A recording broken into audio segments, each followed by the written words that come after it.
क्या कोई इतना प्यार कर सकता है कि वो खुद जेल चला जाए, सिर्फ आपको बचाने के लिए? क्या सच में प्रार्थना ने ये कर दिखाया? चलिए जानते हैं।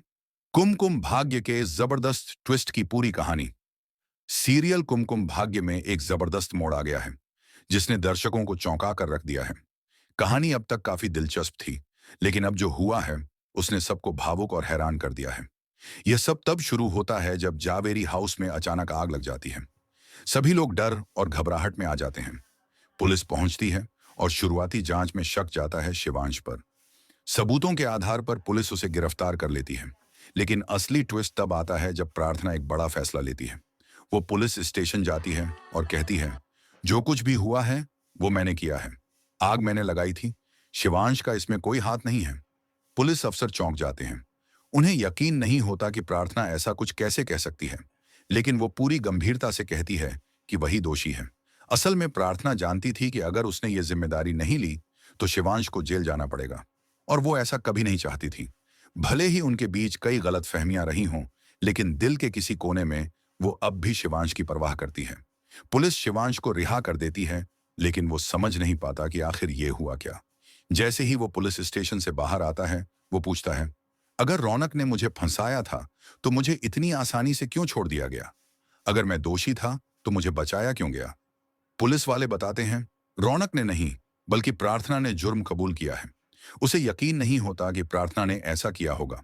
वो तुरंत उसे देखने जाता है और उसे थाने में बैठा देखकर उसकी आंखें नम हो जाती हैं। वहीं दूसरी ओर पुलिस रौनक को कॉल करके बताती है कि प्रार्थना ने सारा इल्जाम अपने ऊपर ले लिया है।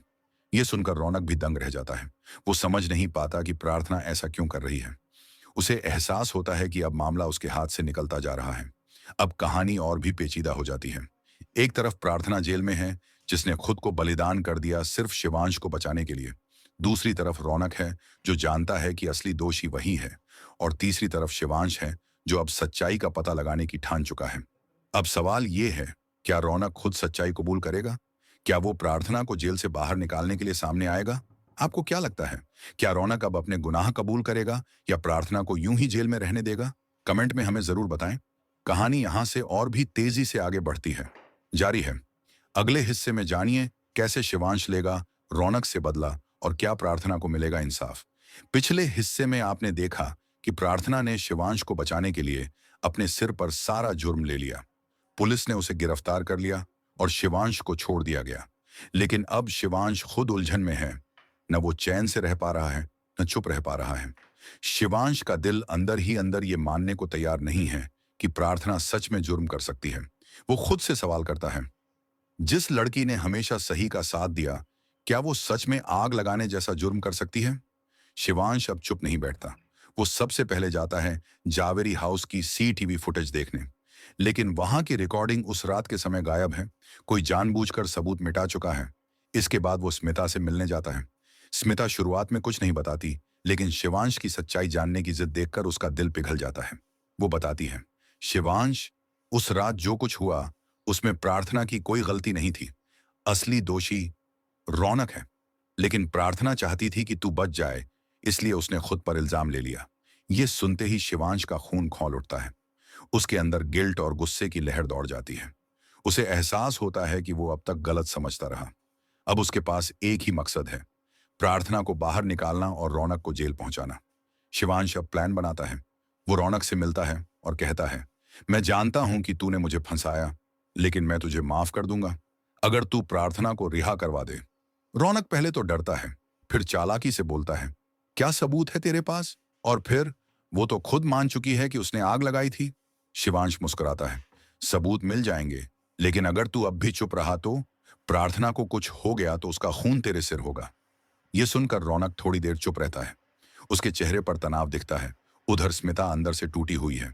वो जानती है कि अगर उसने सच्चाई नहीं बोली तो प्रार्थना जेल में सड़ती रहेगी और रौनक बाहर मजे करता रहेगा।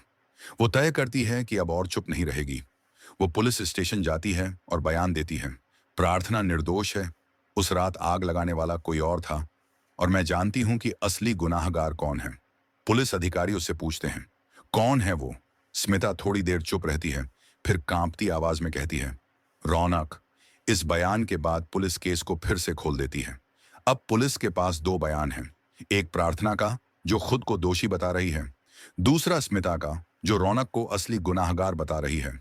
इधर जेल में प्रार्थना बेहद अकेली महसूस कर रही है। उसे लगता है कि अब कोई उसे समझने वाला नहीं बचा। वो बस यही सोचती है कि काश शिवांश को कोई दर्द ना हो। तभी उसे मिलने शिवांश आता है। तू पागल हो गई है क्या? प्रार्थना, क्यों किया तूने ऐसा? मैं तुझे कभी माफ नहीं कर पाऊंगा। अगर तुझे कुछ हो गया तो। प्रार्थना चुपचाप उसे देखती है। मैंने वही किया जो मुझे सही लगा।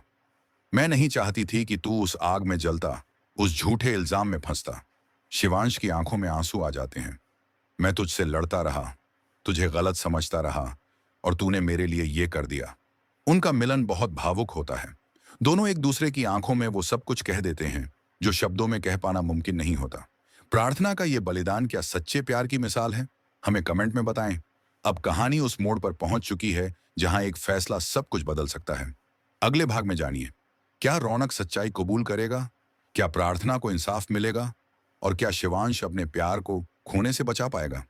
पिछले भाग में आपने देखा कि कैसे स्मिता ने आखिरकार हिम्मत जुटाकर रौनक के खिलाफ गवाही दी, और शिवांश ने प्रार्थना से मिलने के बाद यह ठान लिया कि अब वो उसे जेल में नहीं रहने देगा। अब कहानी उस मुकाम पर पहुंच चुकी है जहां हर किरदार की असली पहचान सामने आने वाली है। स्मिता की गवाही के बाद पुलिस अब दोबारा केस की तहकीकात शुरू कर देती है। अब उनके पास दो स्टेटमेंट हैं, एक प्रार्थना का स्वीकृति बयान, दो और स्मिता की गवाही जो रौनक को असली मुजरिम बता रही है।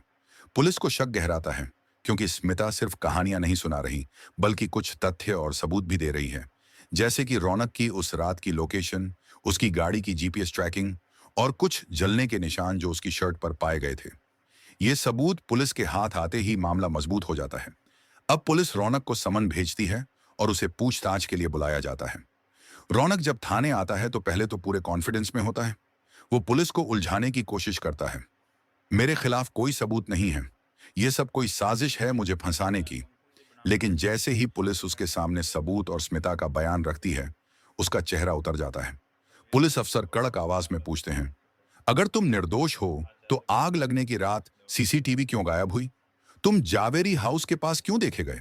तुम्हारे कपड़ों पर जले हुए धुएं के निशान क्यों हैं? अब रौनक के पास कोई जवाब नहीं बचता। वो कुछ देर चुप रहता है, फिर भारी सांस लेकर कहता है, हाँ, मैंने ही आग लगाई थी।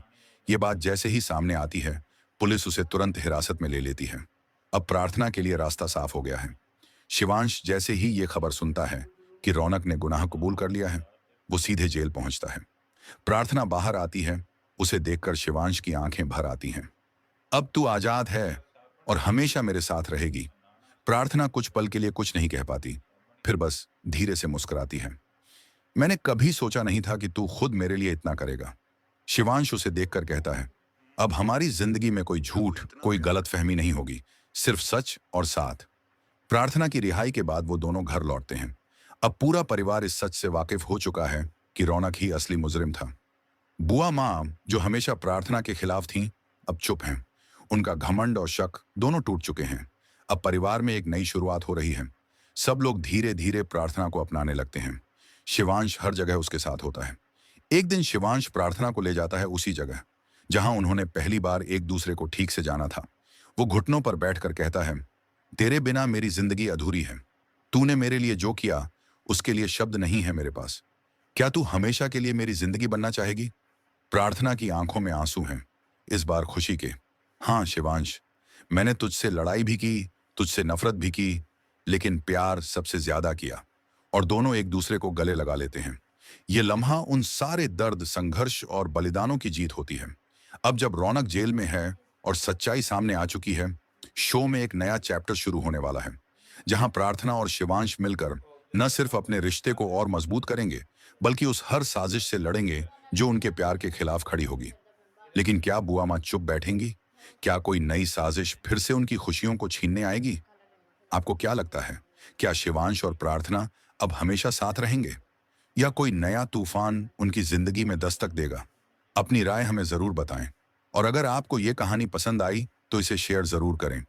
तो ये थी कुमकुम भाग्य की इस कहानी का पूरा सार, जहां एक लड़की ने प्यार के लिए खुद को कुर्बान कर दिया और एक लड़के ने सच्चाई की लड़ाई लड़कर उसे फिर से जीत लिया। कहानी खत्म नहीं हुई, बल्कि अब शुरू हो रही है। एक नए विश्वास, नई उम्मीद और नए रिश्ते के साथ।